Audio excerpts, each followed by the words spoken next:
اس سے معافی طلب کر رہے ہیں، اور جو آپ کی معافی کا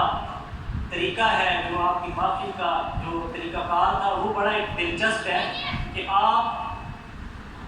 اب ہم لوگ بھی اللہ تبارک و تعالیٰ کی اس زمین پر رہتے ہوئے جب گناہ ہو جاتے ہیں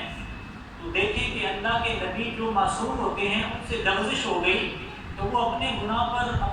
کو گناہ بھی نہیں کہا جا سکتا، اس کو لغزش کہا جائے گا کہ اس لغزش پر وہ اتنے نادم ہوئے کہ 300 سال تک وہ اپنا سر جھکا کر روتے رہے، اللہ تبارک و تعالیٰ سے معافی مانگتے رہے۔ 300 سال تک حیات سے اپنا سر آسمان کی طرف نہیں اٹھایا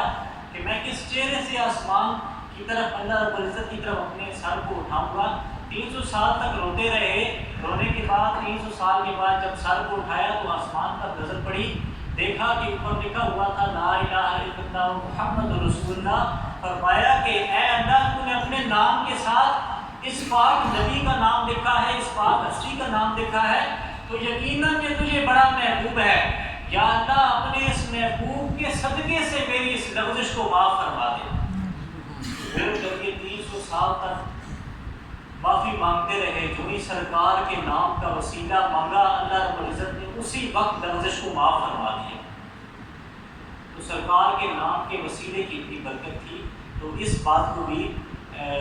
ہمیں سمجھنا چاہیے کہ رسول اللہ صلی اللہ علیہ وسلم کی جو ذات مبارکہ اور آپ کی ہستی ہے اس کا وسیلہ بنا لینا اور اس کی وجہ سے اللہ تبارک تعالیٰ سے اپنی گناہوں کی